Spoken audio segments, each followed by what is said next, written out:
So hey anime fans. The series name is What If Naruto Become Demon in Hazbin Hotel and Built Harem.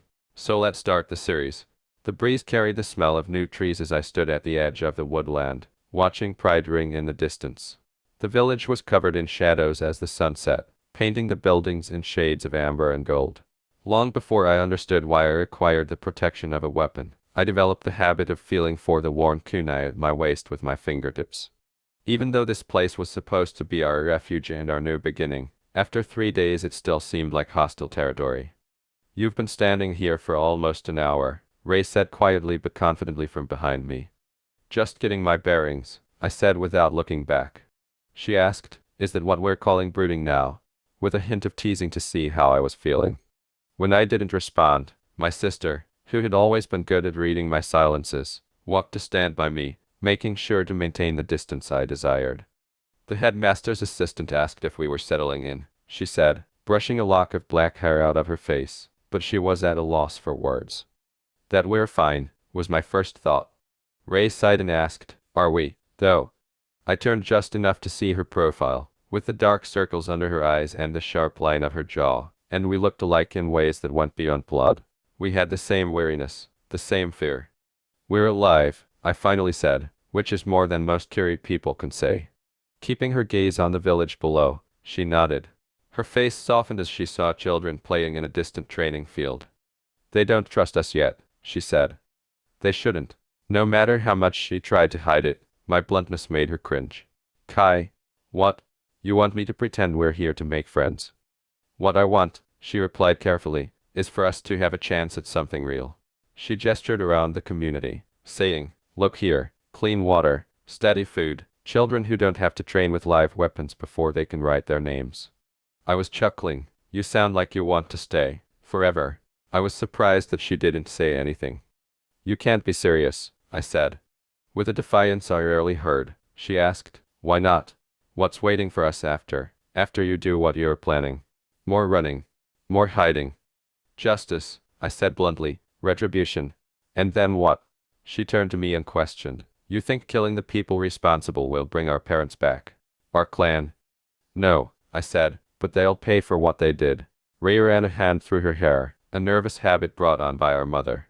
Sometimes I worry that you're so focused on avenging our family that you've forgotten how to be part of one, she murmured.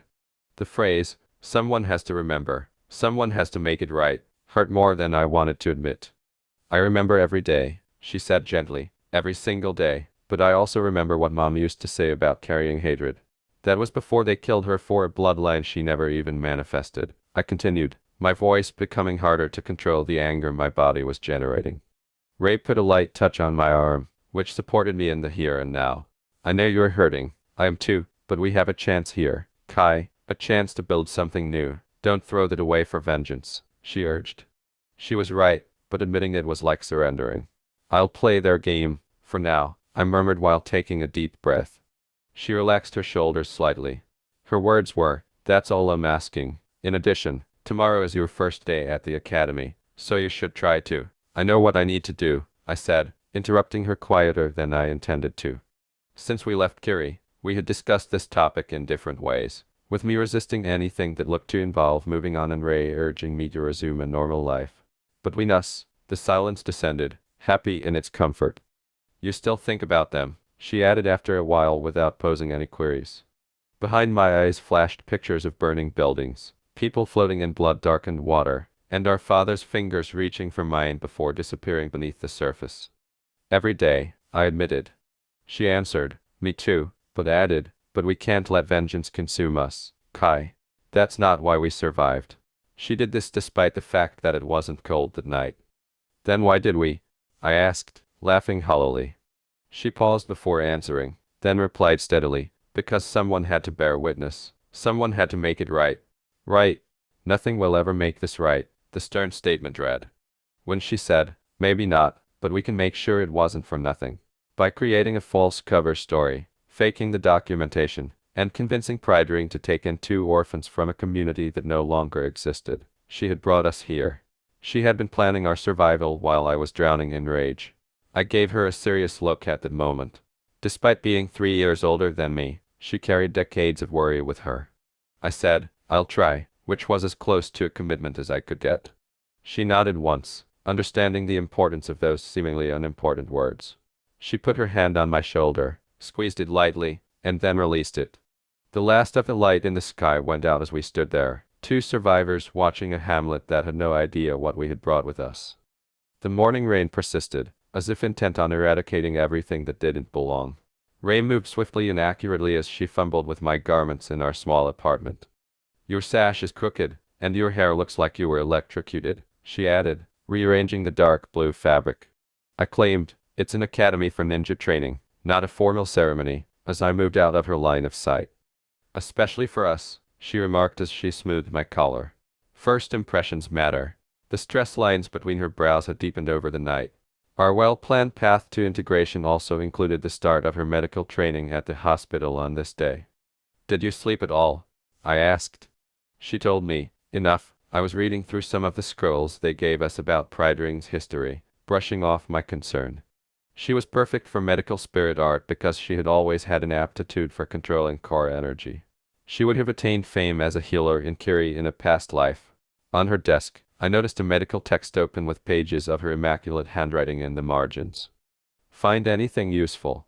I asked. "Nothing specific to what we're looking for," she replied.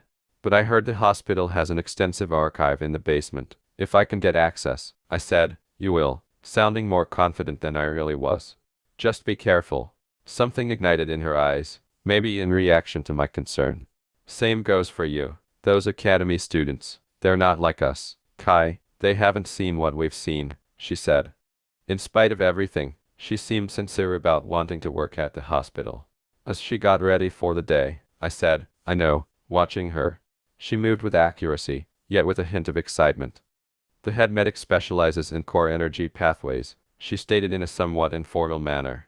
"If I can learn from her, maybe I can finally figure out why our bloodline manifests so rarely." I raised an eyebrow in response. "I thought we were focusing on finding information about what happened to our clan," I replied.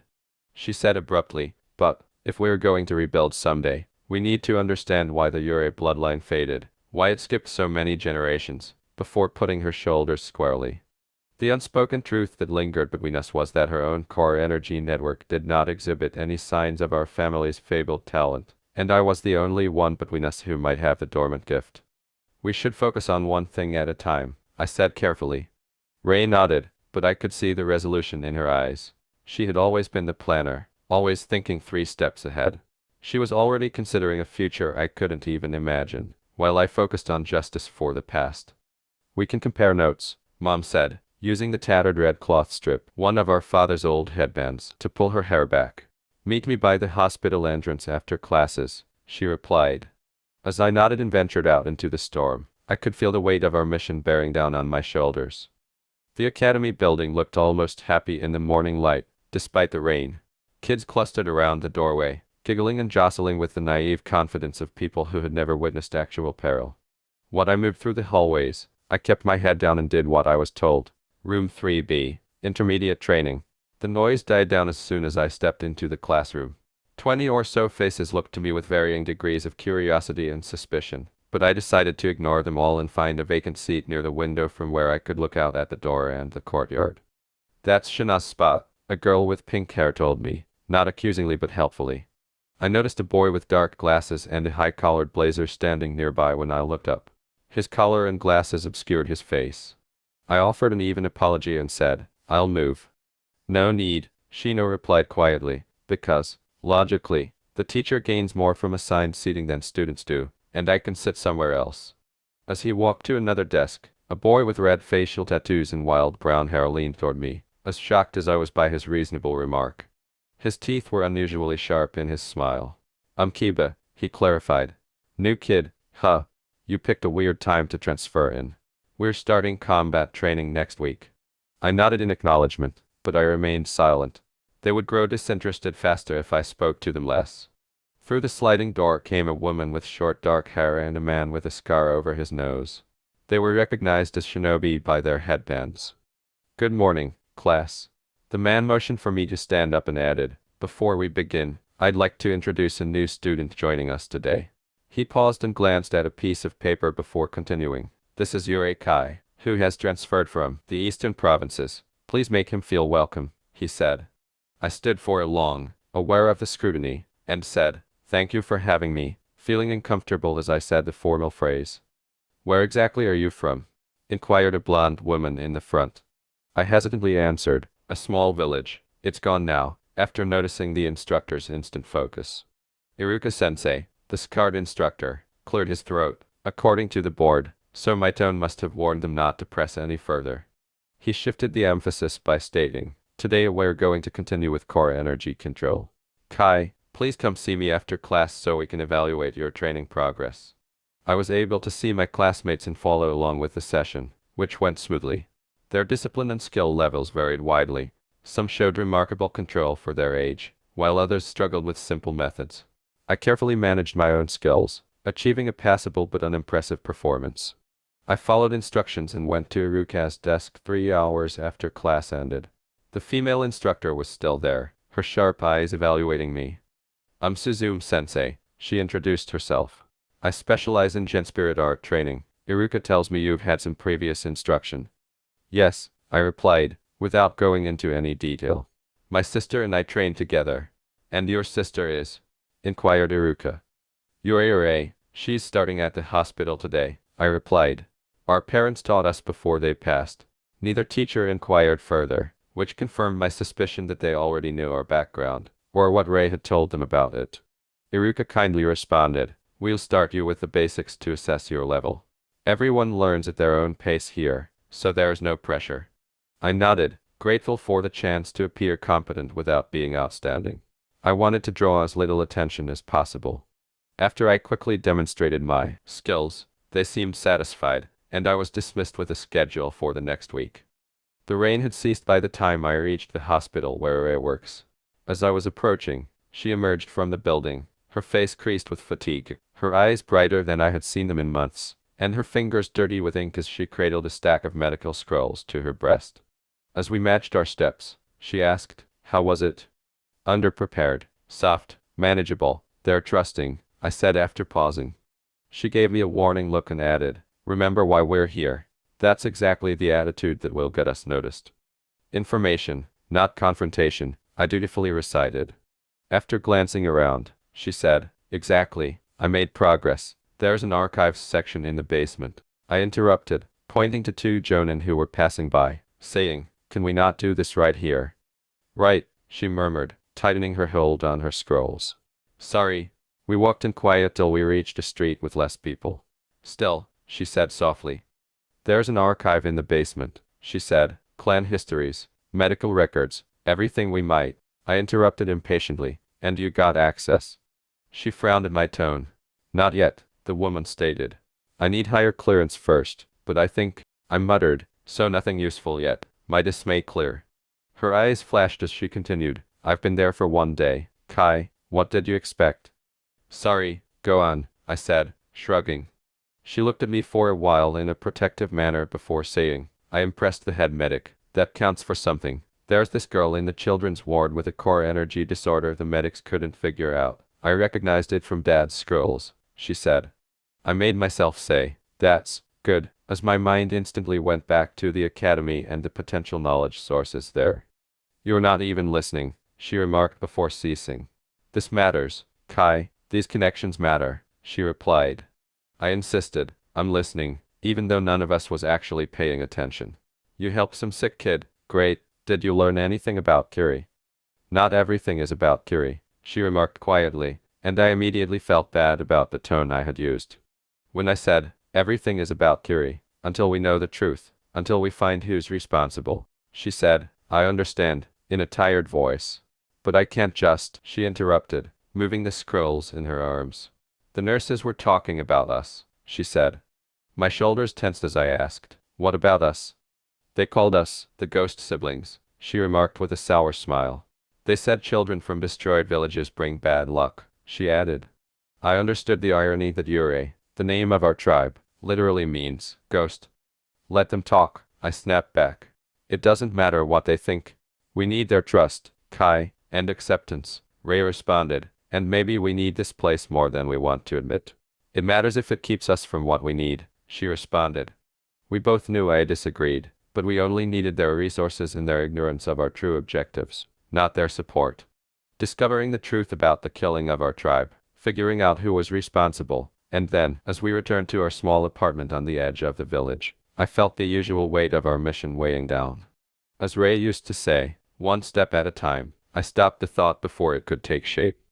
A chill seeped through the apartment's thin walls as night fell early. Scrolls surrounded Ray as she slept, and her devotion was clear even in her slumber. She had been working on a sketch, a diagram of core energy routes with annotations in her identical handwriting, which I saw when I covered her with the additional blanket. It was not only a study of our clan's history, it was also a study of our ancestry and how it had diminished throughout the ages to become only myths. Since nobody else wanted to dwell under the shadow of another clan's grief, we had been put here, and it was the ideal spot for us. As I approached the window, I observed the rain striking the glass. Our apartment was on the outskirts of what was once the Aiha area, a peaceful neighborhood with empty homes.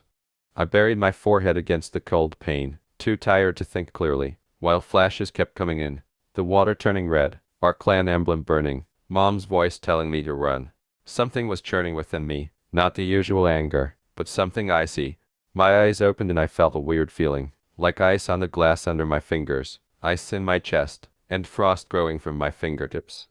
I flinched in shock, but the frost kept getting thicker, the room grew icy fast, and my breath was escaping in clouds.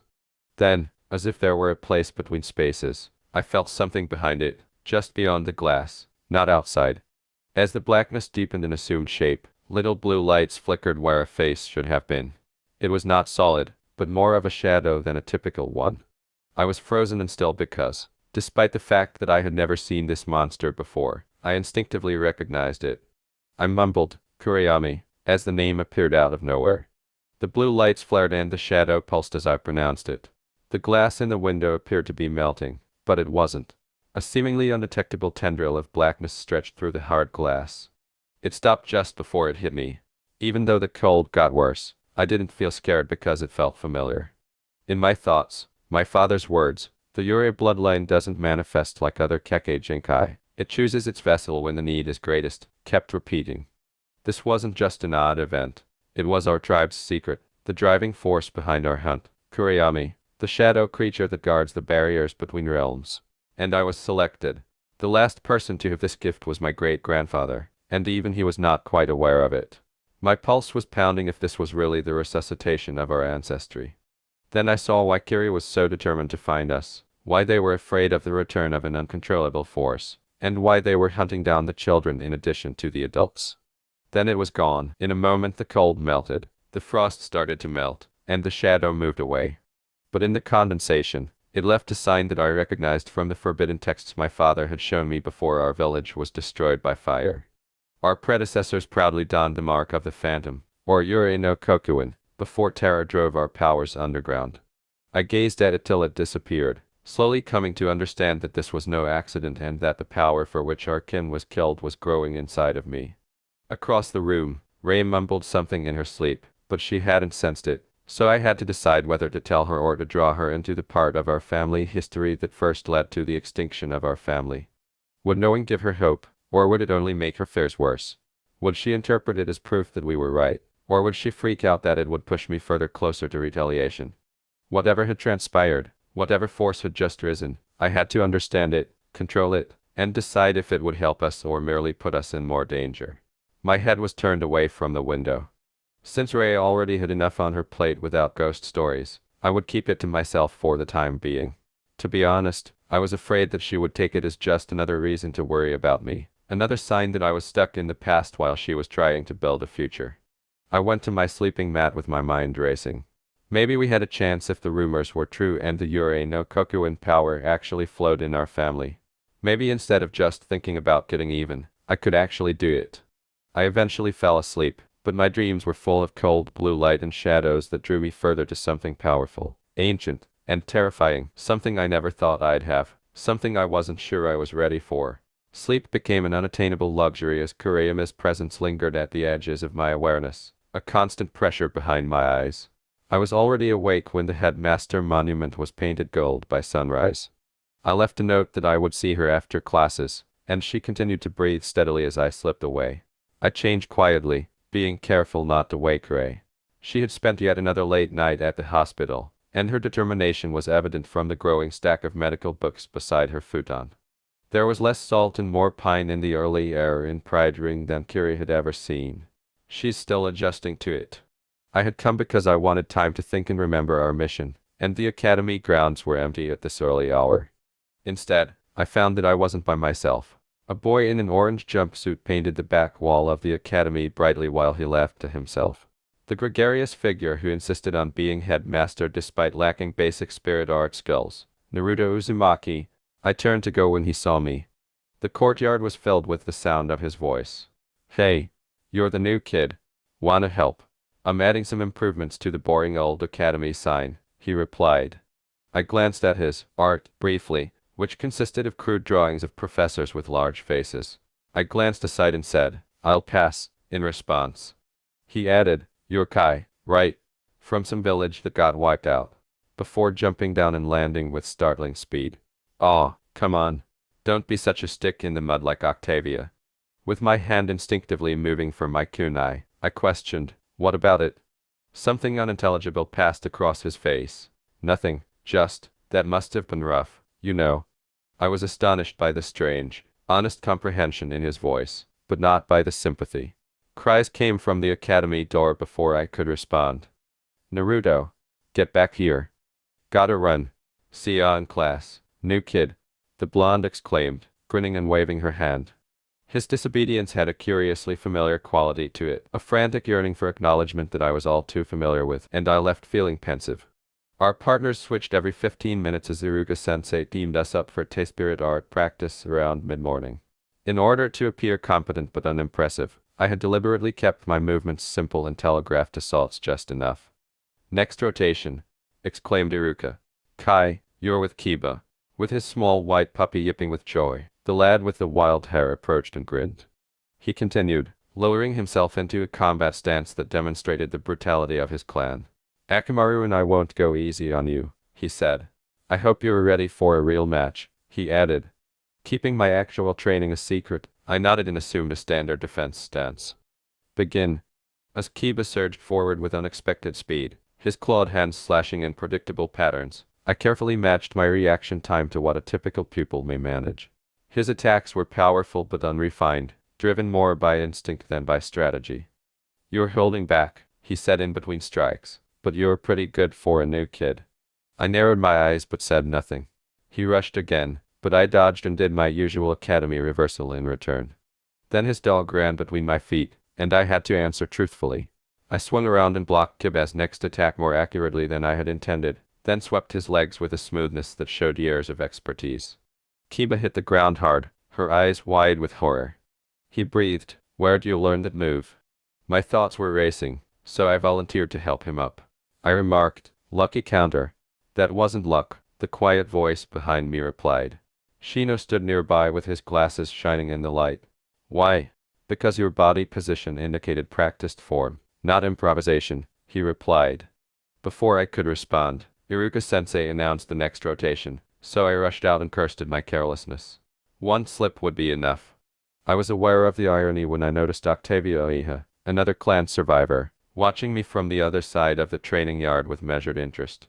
By the end of class, I had managed to return to mediocrity by deliberately making mistakes with basic throws, but the damage was already done. As we filed back into the classroom, Shino fell into stride with me. When he said, "Why?" "Because those who really observe will see the truth regardless." His voice was barely audible above the din. "I don't know what you mean," I answered, my face uninteresting. Shino repositioned his glasses. "My insects sense unusual core energy patterns when you move, different from other students, different from most shinobi I've encountered." I answered, "Your insects are mistaken," as my heart began to accelerate. "They are never mistaken about core energy," he stated. "But they also sense your desire for privacy. I respect that." That cryptic comment left me wondering if I had found an ally or a menace, and he walked to his seat. I spent the rest of the morning watching my students, as Ray and I had spent years before studying the history of pride rings and the basics of core energy theory. The children in Kiri trained to survive the present, while they prepared for a fictitious future. Not even the talented, like Octavia, had the edge that came from real conflict and defeat. While Naruto continued trying to gain my attention by waving eagerly, Timiruka turned to right. Luna alternated between taking thorough notes and stealing glances at Octavia. Another blonde girl followed suit, periodically glaring at Luna in a rivalry. Such trivial concerns. I couldn't help but wonder in such a situation what kind of shinobi I would have been if my parents had survived, if our clan hadn't been targeted, and if there weren't any other options besides retaliation. The thought made my chest tighten. I crept away when lunchtime finally came and found a quiet spot under a tree at the edge of the training fields, knowing that Rei would be furious if I returned her onigiri unharmed. Despite my lack of hunger, I ate it mechanically.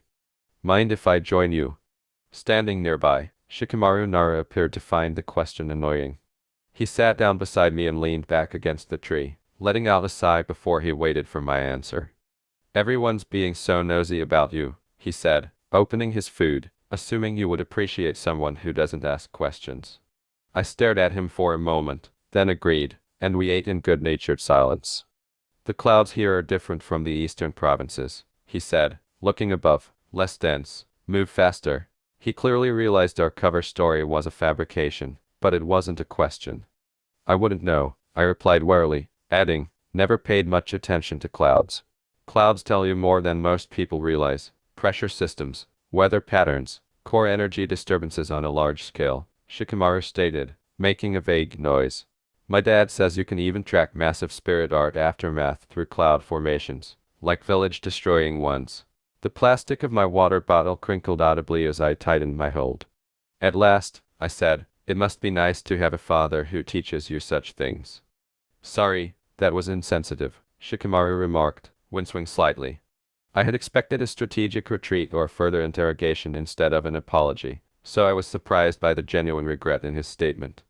It's okay, I replied, releasing my grip. The past is the past. Yeah, he murmured, closing his eyes, but it has a way of becoming the future if you're not careful. Before I could respond, the bell rang, bringing us back to class, and Shikamaru stood there lazily. For what it's worth, he said, nobody here really fits in perfectly. Some of us just fake it better than others. As I watched him walk back toward the academy, I wondered if I had just been warned or invited to be friends. In any case, I couldn't afford to accept it. As soon as I entered the hospital, I was immediately hit by the antiseptic smell. I couldn't stop thinking about Kira's examinations of children with bloodline traits. The receptionist's smile faltered when she observed my sullen expression. Can I help you? I'm waiting for Yuri. She's training here, she said. Oh, you must be her brother. She's still with Angel Dust in the children's ward. She told you to come by in another half hour. She said this with a sudden sense of recognition. After thanking them, I found a bench in the corner that was somewhat hidden by a large potted plant. Ray was therefore with Angel Dust, one of Pridering's top medical specialists, who would have access to private information. A subtle shift in the surroundings, the kind that only experienced shinobi would sense, broke my train of thought. Someone was watching me. I looked like I was looking through a magazine, while in the entryway a jonin dressed in a standard Pridering attire read a clipboard. He was too preoccupied with maintaining a casual impression, and his posture was too perfect. The attire, which was reminiscent of Kira's hunter nin, elite trackers who eliminated threats to village security, must have been unique to the Pridering. Medics rushed to the emergency entrance when there was a disturbance, and the doors abruptly flew open to reveal a stretcher with two chunin stained with blood on it. Someone said, ambush at the northern border, 3 more incoming. As the lobby plunged into controlled chaos, the vigilant jonin momentarily forgot his monitoring responsibilities and went to assist. I used the opportunity to slip down a hallway and learn more about the layout of the facility. I could have a better picture of what Ray could have access to if I could locate her workplaces. The passage was lined with branches, and unlike Ray, I didn't know where anything was. In the hopes that it might lead to a useful location, I followed a sign that went to the administrative wing. It grew calmer on the bottom floor as I descended a stairway. A medic hurried by, observing me with interest but without pausing. I continued my methodical walks after nodding as if I belonged there. I was ready to turn around when I saw a small sign that said, Records, and had a left-pointing arrow on it. There were many unidentified doors at the intersection where the corridor ended. After following it, I found myself in a corridor with several rooms with labels. The majority of them appeared to be storage, but one door caught my attention since it featured a small spiral leaf emblem that most likely indicated restricted access. Voices came from around the corner, and I ducked into an alcove as two medics emerged, deep in conversation. "Need to check the secondary scrolls from the Curie diplomatic exchange," said a harsh-looking woman with steel gray hair. Her younger friend nervously adjusted her glasses and added, "Husk won't be pleased if we disturb the archives again so soon. Husk can take it up with Angel Dust if she objects. This is directly related to our current case." The elder medic pressed her palm against the door, which briefly lighted before unlocking, and they disappeared inside, leaving the door slightly open. "Great." I counted to 30, then moved closer to the opening. I could see rows of shelves with files and scrolls organized by date and village through the small aperture. Facing away from the entryway, the medics were focused on a table toward the rear. To get a better view, I opened it a little. With separate sections for mission reports, medical records, and diplomatic correspondence, the collection was larger than I had expected. Their conversation was audible through the bookcases. "Doesn't make sense. The official report claims a natural disaster, but the pathology findings indicate targeted toxins." Angel Dust said the same thing. "That's why she's so interested in the new girl's background, if she really survived that incident." "We shouldn't be discussing this. You know the headmaster classified everything related to the purges." As they talked about the technique that had killed our family, the systematic destruction of hereditary clans, my blood froze. "I still don't understand why Pridering didn't intervene. We had treaties with some of those clans."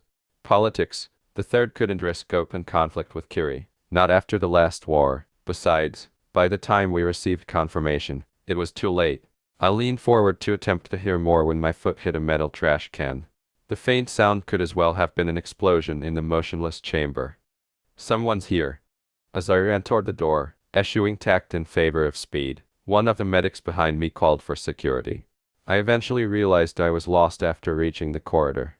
Footsteps thundered down the stairwell ahead, and voices shrieked behind me, cornered. My heart was pounding as I looked around for ways out. A tiny maintenance shaft with a ladder heading upstairs was revealed when I tore open a small, easily unnoticed service door. Without hesitation, I climbed up and shut the door. Above me, pipes and electrical lines created a maze of obstacles, and the metal rungs were slick from moisture. "Check all the rooms on this level," bellowed the security guards below. I continued climbing till I reached a horizontal shaft. I wriggled through the little gap and proceeded until I reached another access panel. I put my ear to it, but I didn't hear anything. I opened it and emerged into what appeared to be a supply closet. Medical supplies lined the shelves, including bandages, disinfectants, and extra uniforms, and I removed a white coat from a rack. I could only hope that I would appear like one of the bright, active children the institution regularly hired for medical training. I took a deep breath, then walked into the hallway with the purposeful stride of a man of business. My concealment was momentarily successful as a nurse passed me without a second glance. Signs indicated that I was on the second level, near the children's ward, so I made my way to the main staircase with the intention of returning to the lobby and appearing as though I had never left.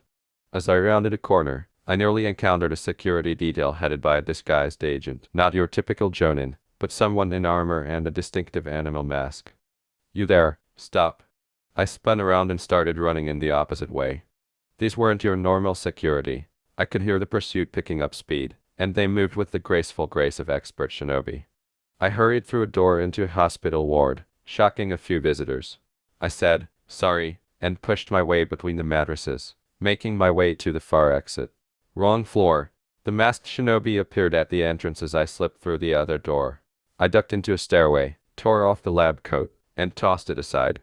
I hurried downstairs and came out on the ground floor in a seldom used corridor near the kitchens. While hospital staff hurried by, focused on their tasks, I gathered myself and made my way silently toward the main lobby. Ray was talking uncomfortably to the receptionist there. Her look was one of relief at seeing me. "I've been searching everywhere for you," she added. Before I could respond, the masked agent appeared at the far end of the foyer, scanning the gathering.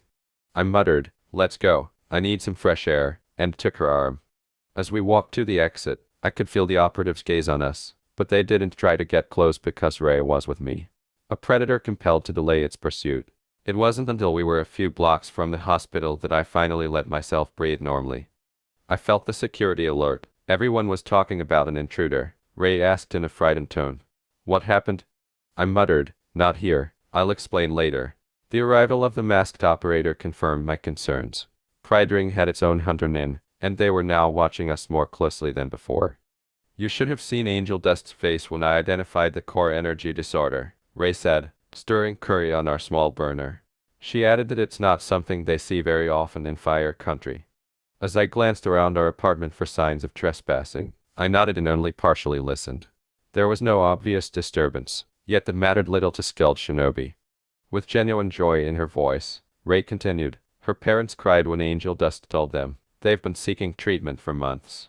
The girl might make a full recovery, she stated. I briefly smiled at her apparent satisfaction, the first genuine emotion I had allowed myself since the hospitalization. Her joy was enthralling. It reminded us of who we were before tragedy altered us.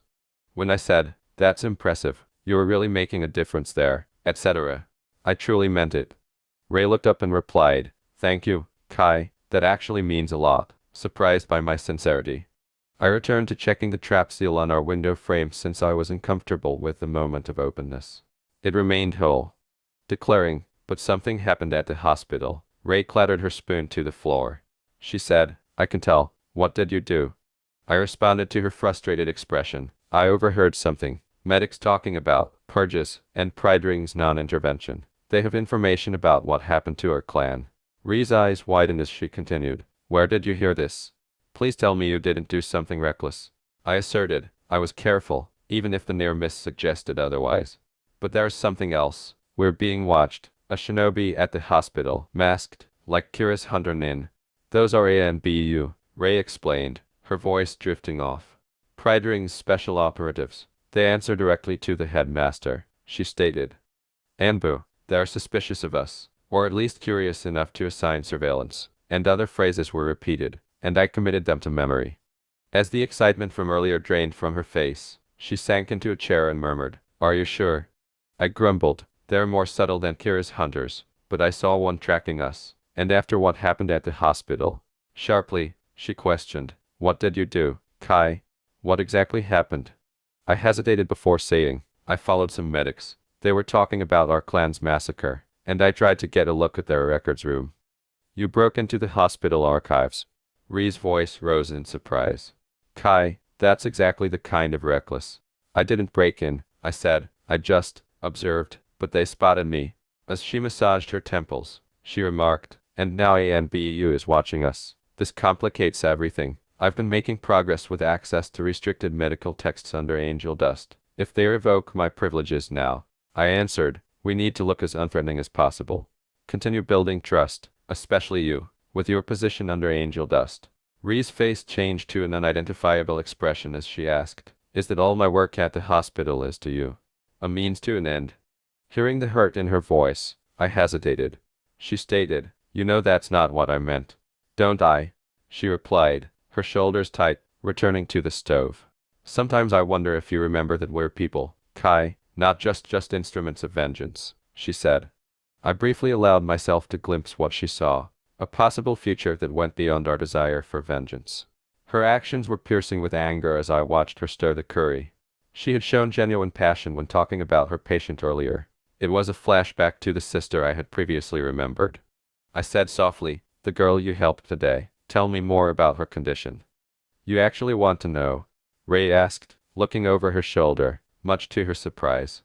It sounds like you did something important, something good, I said, raising my eyebrows. Her voice drastically altered. It was a rare core energy pathway constriction. Most medics would have missed it because the symptoms mimicked a more common condition.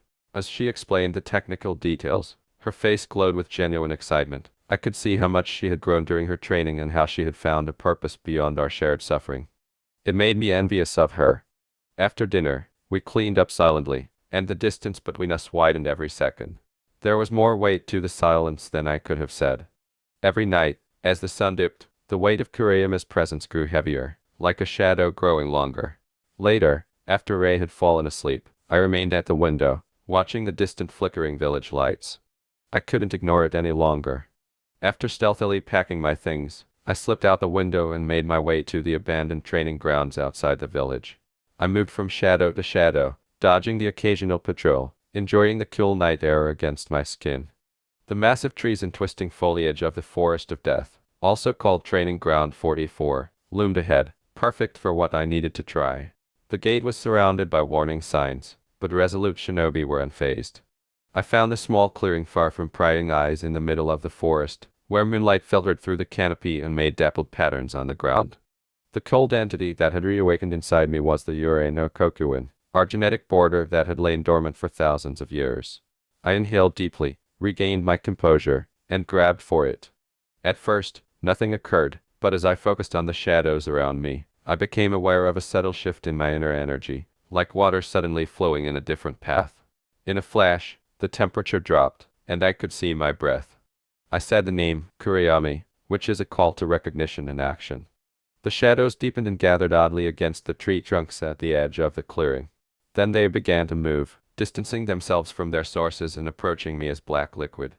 I held onto my position since it was my birthright and power, even if my pulse was pounding. This time, when the mass of shadows formed in front of me, those familiar blue lights where eyes should be, I grabbed for it, my hand slipping through chilly mist that left my fingers numb. Give us a call. The words were not spoken out. Rather, they were etched in my mind as a concept rather than a sound. I let out a gasp, and my spine tingled with natural fear. This was something sentient, old, and more than just spirit painting. How? I asked in a barely audible voice. Your blood, your shadow, your purpose. I drew a kunai and slashed my palm as knowledge dawned on me, causing blood to squirt out and turn black in the moonlight.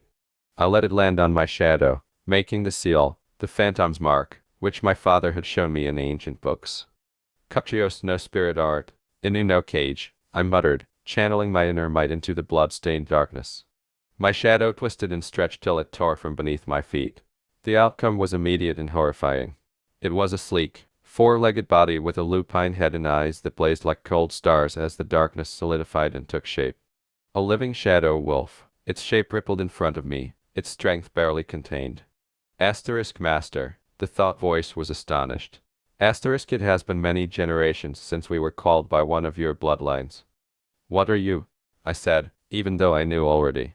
Even though I tried not to show it, my voice shook and I started to perspire icily. We are the 10 shadows, the guardians that have been tethered to your family since the 6 paths. My name is Inu no Cage, the first shadow. The wolf replied, you are untrained and unready, but your need is great, and the covenant cannot be denied, as it walked about me with ease and grace. My question, how do I control this power, sounded more desperate than I intended. Asterisk command. Asterisk, a sound that sounded almost like laughter was released by the shadow wolf. You have no power over us, young master. Rather than being tools or weapons, we are partners bound by blood and purpose. Asterisk, but watch out. Each shadow reacts differently to different aspects of your spirit. If you don't call forth people whose nature you can match, you run the risk of becoming lost in the darkness. Asterisk, those terrifying eyes met mine, and it stopped in front of me. Before I could ask more questions, I heard distant sounds coming toward us. These were patrol shinobi, possibly investigating the odd core energy increase. I quickly added, I need to send you back, as my panic grew. You just need to desire it, but remember, young master, that after the first seal is broken, the rest will follow. Prepare yourself. With that enigmatic warning, Inu no Cage disappeared back into the usual shadow and flowed across the ground to reattach to my feet, leaving me alone in the clearing. I braced myself against a massive tree trunk, my heart racing, as 2 masked ANBU agents passed by, their porcelain masks gleaming in the darkness. Definitely an unusual core energy signature, said someone, unlike anything in our registry. Could be nothing, this forest plays tricks on sensors. Maybe, but inform the captain anyway. They went on, unaware of me, unaware of how close they had come to discovering a bloodline ability that should have been extinct. Long after they had left, I remained transfixed against the tree, my brain reeling, since the power I had awakened was more complex and frightening than I had expected, not simply an aptitude, but an ancient alliance with sentient shadow things. This was something alive, conscious, and prepared to be resurrected. It was more than just a skill to be learned. Despite the cool night, my body was soaked in cold sweat when I finally made my way back toward the hamlet, my hands shaking. Unaware that anything had changed, I crept back into our flat to find Ray still asleep. After hastily bandaging my injured palm, I finally gave in to exhaustion and fell onto my futon. I was unable to respond to the question that consumed my last thoughts before the darkness engulfed me. Had I started the process of retaliating against our tribe, or had I started to transform into the same monster that they had destroyed in order to prevent me? The moonlight barely penetrated the dense canopy of Training Ground 44, producing more shadows than light on the forest floor, just what I needed. In the abnormally cold weather that has fallen since I began my exercise, I stood in the small clearing, my breath collecting into misty clouds. I commanded, again, focusing on the writhing shadows underneath me. Inuno Kaja's body trembled, those eerie blue eyes looking at me with what appeared to be reluctant acquiescence. Young master, as you wish. The shadow wolf melted into formlessness, spread forth like spilled ink, and then wrapped around the giant oak, making the region nearly invisible in the darkness, a perfect concealment, before flowing up the trunk of a nearby tree. Now, I murmured, the distraction.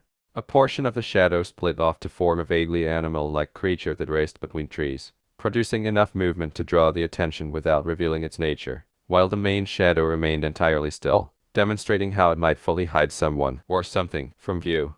The raw strength I had first felt was becoming into something I could manage in something useful, and after 3 hours of work, my lips curled into a satisfied smile. I asked for shadow blend, attempting the most difficult technique we had not yet practiced. The darkness began to rise like rising water and envelop me in a chilling mist after Inuno Cage flowed back toward me and encircled my feet once more, and I forced myself not to shiver as it covered my skin and blended with my own natural shadow until I was something between solid and shade, not invisible, but blurry and difficult to focus on directly.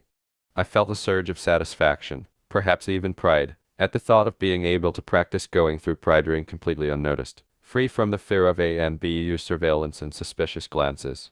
As I felt Inuno Kaja's presence shift in reaction to my emotions, the shadow that encased me seemed to pulse with a new intensity, growing deeper and heavier against my flesh. Now for something new, partial manifestation, and other statements were delivered with assurance. I sense your eagerness, young master, Inuno Cage responded, its mental voice warning, but such operations demand emotional equilibrium. What is meant by the question mark? I asked, becoming agitated. I can taste fear in you too, fear of weakness, fear of discovery, and these emotions feed us in unpredictable ways. Your thoughts are clouded by ambition, your heart beats fast, and the shadows react to these emotions intensely. A wave of unease ran through our relationship, chilling me to the bone.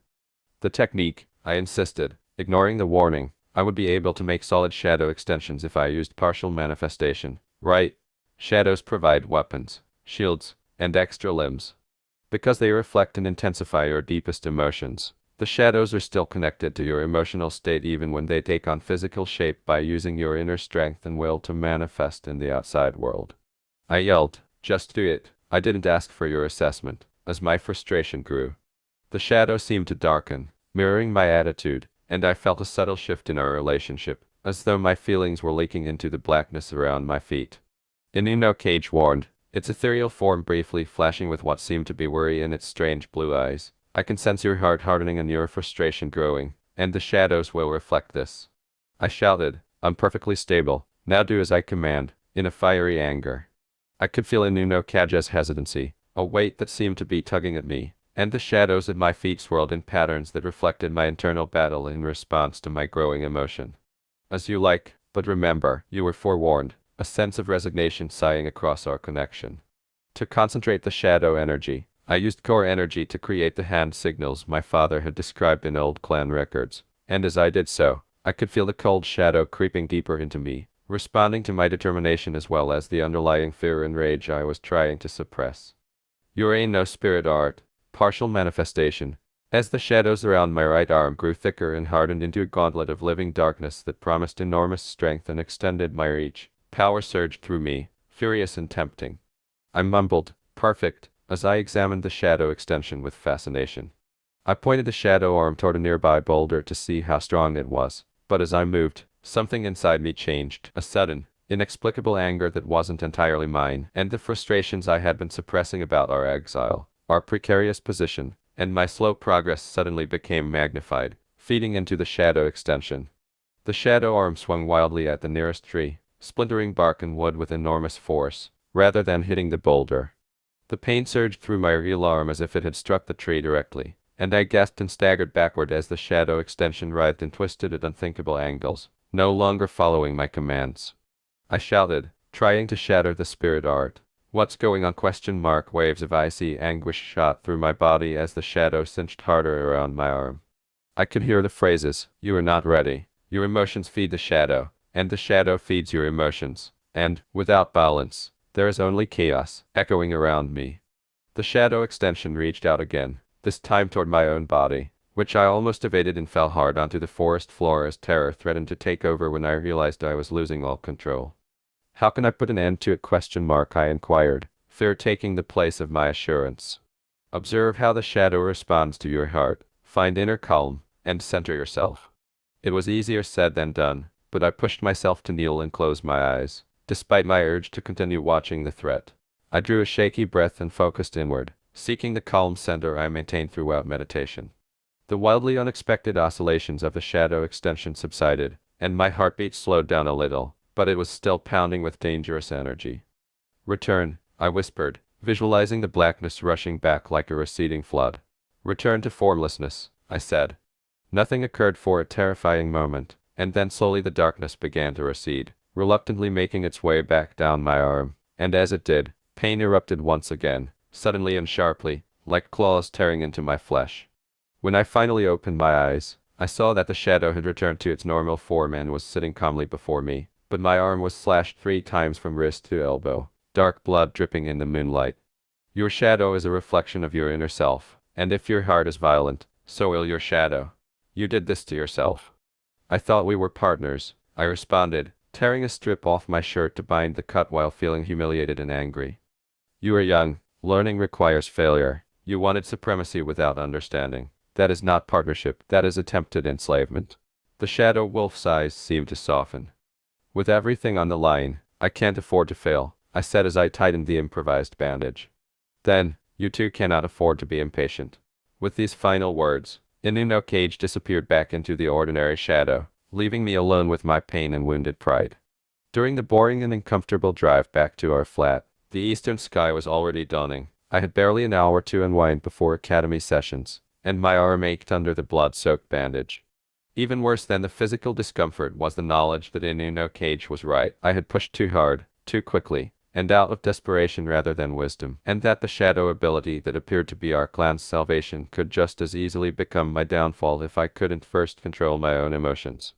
For the first time since we arrived at Pride Ring, I felt afraid of my own darkness rather than of adversaries outside of me. "How did your hand turn out?" I had slept fitfully for perhaps 40 minutes before her alarm went off. Andrea's question greeted me as soon as I emerged from our small bathroom, with fresh bandages barely covering the cut. "Training accident," I muttered, averting her piercing gaze. "Practicing. At night.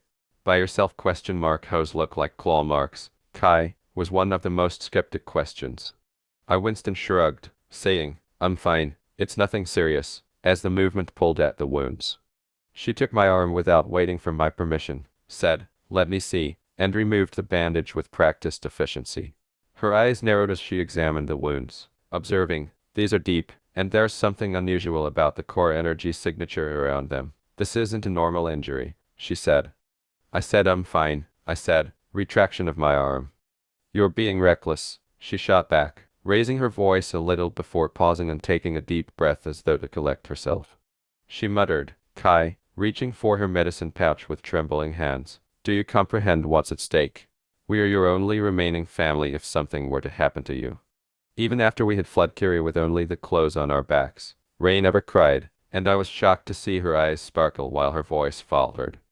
"Every day I work at that hospital, I see the files, the records of what they did to bloodline clans in Kiri." Her tone was barely audible. "What they did to our family, we survived by pure chance, and now you're taking these risks." She grabbed my arm. "Whatever you're doing, it could expose us both. If the wrong person notices you." "I know," I interrupted, feeling humiliated and defensive. "Do you?" She gave me a direct look and said, "From where I'm standing, it doesn't appear like it. Kai, we only have one chance to create something out of nothing, and you're risking it for nothing." Some covert instruction. I stared in quiet as she removed a little jar from her medical pouch, unable to react to her anger due to the underlying horror. Like a mask, her professional demeanor returned. Angel Dust gave me this for training injuries, she stated. At least let me apply a proper salve, she said. As I allowed her to tend to the wounds, I clenched my teeth against the stinging pain. How's your study going? I asked, deliberately changing the subject. Angel Dust has been quietly enabling me to view some restricted books, but I'm being observed by others in the hospital, Ray remarked. Her hands paused for a moment. I issued a caution, be careful, which was made even more urgent after I realized how dangerous our circumstances were the night before. I always am, she responded, putting new bandages on my arm before glaring at me with a look of uncommon vulnerability. I need you to be careful too, little brother. All I have left is you. We both felt a sense of responsibility and grief as the admission lingered between us, and I nodded, unable to find the perfect words at the moment. She added, recovering some of her usual acerbic edge, which is more than I can say for you lately. The harsh comment hung between us as we prepared for the day in tense quiet. Hey, Kai, come on over.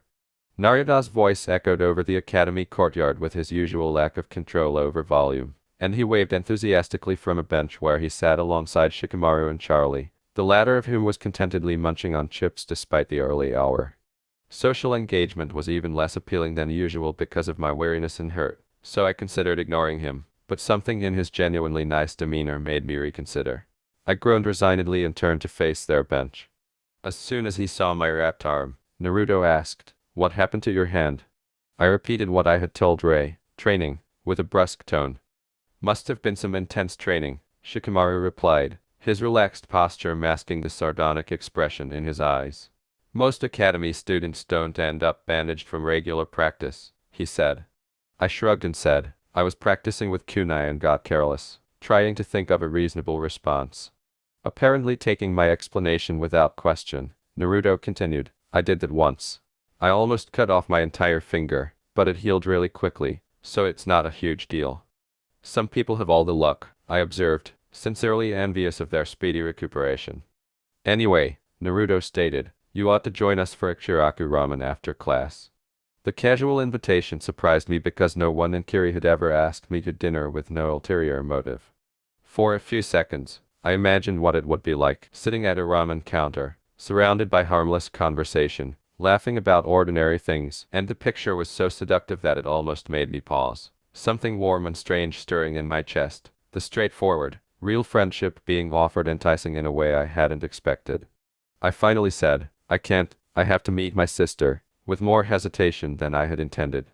Bring her too, Naruto responded brightly. You guys, the more the better. Charlie nodded enthusiastically as Shikamaru delivered a noncommittal shrug that somehow managed to sound nice. I began to consider it. What could go wrong with only one meal? But Ri's words from that morning lingered in my mind, reminding me of the delicate balance we maintained. Every new friendship was a potential vulnerability. Maybe another time, I replied, realizing that the compromise was not enough. A soft voice behind me whispered, your bandages are inadequate for those wounds, before I could think of an explanation. I turned to see Shino standing there with his hands in his pockets, his face hidden by his high collar and thick spectacles. The binding is too loose on the distal end, he stated accurately. Why? The deepest laceration will reopen during normal movement due to poor pressure distribution. I merely stared at him, unsure of how to respond to his exact judgment. Squinting at my wrapped arm, Naruto said, how can you even tell that, Shino? Shino turned back to me and remarked, you should re-wrap it before our T-Spirit art practice, after stating simply, my insects sense disruptions in core energy flow. I was a little uncomfortable with his impression after he departed. That guy is really strange, but he is usually right about things, Naruto muttered. I spotted Octavia watching our group with a thinly veiled disinterest that did not entirely hide his curiosity when the bell rang to call us to class, and when our eyes briefly locked, he looked away with a dismissive motion. My concentration was faltering as Iruka-sensei began his talk on core energy regulation, and I sunk into my seat in the classroom, already feeling the consequences of the day's exhaustion, as shadows seemed to dance at the corners of my vision behind my eyelids, muttering inaudible syllables. Kai, are you listening? I was startled back to reality by Iruka-sensei's voice as the entire class turned to stare at me. I said, sorry, sensei. Could you ask the question again? He scowled a little and said, I asked you to explain the difference between core energy molding and core energy release. I recovered my composure and eliminated the fatigue. Core energy molding is the internal process of combining physical and spiritual energy within one's body. Core energy release is the externalization of that molded energy, usually through specific hand signs that focus and direct it for spirit art. Iruka Sensei's face softened slightly as he continued. Correct, though I'd appreciate if you'd stay present for the entire lesson. As he went back to the board, I saw Octavia scrutinizing me with narrowed eyes, and unlike the others, he seemed to realize that my attention wasn't just a daydream. He'd sensed something more sinister. I steadfastly met his gaze until he looked away, but the brief exchange discomfited me. As the morning wore on, the whispers of the shadows grew more insistent, a constant background noise that made it difficult to concentrate, and by the time we went outside for spirit art practice, I was suffering from a headache and the unsettling suspicion that Ini no Kage's warning had been more literal than I had first believed. Today we'll practice counters to standard attacks, Iruka stated. I'll be assigning partners based on complementary skills. When I call your names, pair up and begin with the basic forms we reviewed yesterday. I only half listened as he called out couples, hoping to find an unmemorable companion who wouldn't put too much strain on me right now. Octavia and Kai. It's just my luck, of course. He lowered himself into a ready posture and muttered, try to make this interesting, as Octavia approached with his hands in his pockets and a casual, confident demeanor. I'll try my best not to bore you, I responded, adopting his stance and placing my injured arm slightly behind me. The slight smile that flashed before he charged with sudden fury was a sign that he understood the sarcasm, and his first punches were calculated, testing my reactions and defenses. Using muscle memory to compensate for my weariness, I automatically blocked and countered as we moved through the forms with precision, increasing pace as we became accustomed to each other's rhythms. You're favoring your right side, Octavia observed in between chats, compensating for that arm. Just focusing on form, I said, deliberately shifting my weight to give the impression that my posture was more balanced. My attention was momentarily distracted by pain shooting up to my shoulder when he hit me again, harder this time, and I had to block a powerful kick with my injured arm. In that 1 second, Octavia slipped past my barriers and struck me hard in the ribs, sending me tumbling backwards, and a cold wave of energy, rose from the shadows at my feet. Danger, security. The thought wasn't mine, but the reaction was natural, and my aura darkened for a moment as shadow core energy flared about me. His expression remained unchanged, but I saw a momentary enlargement of his eyes, a slight hesitation in his motion as Octavia's subsequent stroke failed and his rhythm was disrupted, and his gaze deepened, probing me with new intensity. I forced the dark energy down with great focus and returned to my combat position as if nothing had occurred. Good hit, I managed, speaking calmly. I maintained careful control and deliberately avoided any moves that may rekindle the shadow core energy, but the dynamic had shifted when we resumed fighting, with Octavia's attacks more focused on trying to elicit a different response than on the exercise. Iruka called time, and I immediately backed off, bowing ceremoniously to end the fight. Octavia mimicked the action exactly, his face carefully hidden under a facade of indifference. As I started to go, he observed, your technique changes when you're cornered, in a voice that was low enough for me to hear.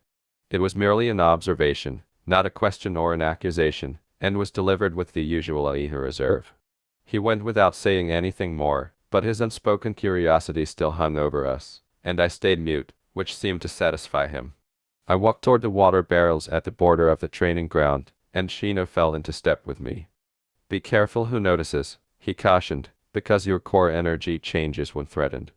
What are you saying? I looked at him briefly and inquired. Exactly what I said, he responded after pausing and somewhat readjusting his glasses.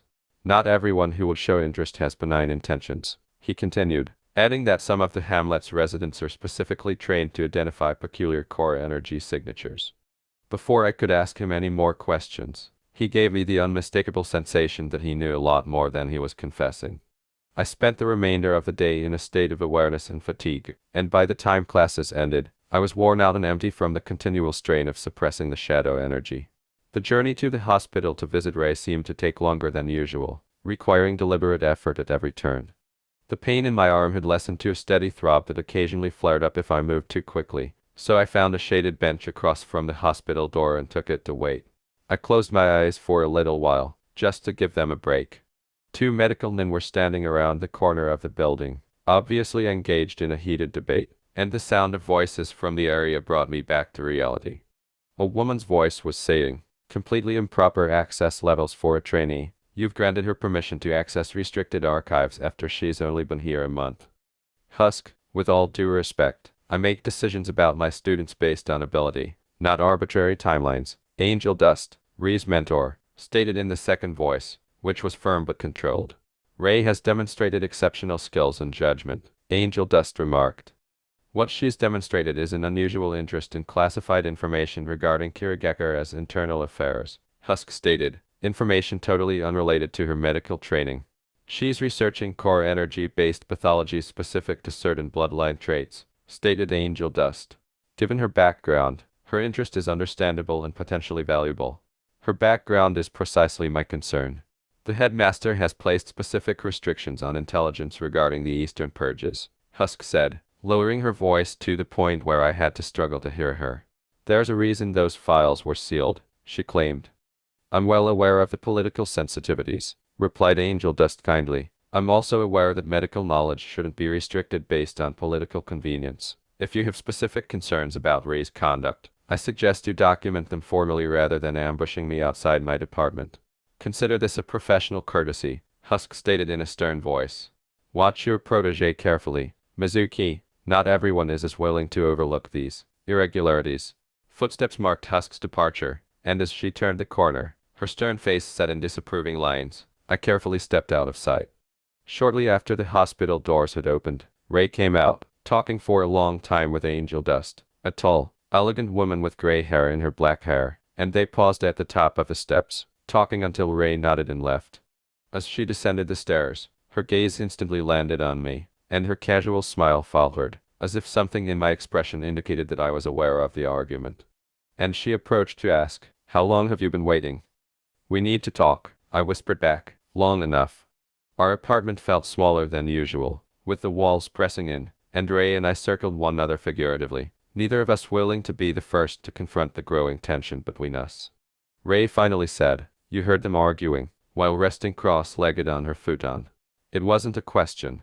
"Husk seems concerned about your sudden interest in Kiri affairs," I stated in a casual tone. "Husk is more politician than healer. She's worried about appearances, not ethics," Ray remarked, her expression lightening slightly. "And dust from angels."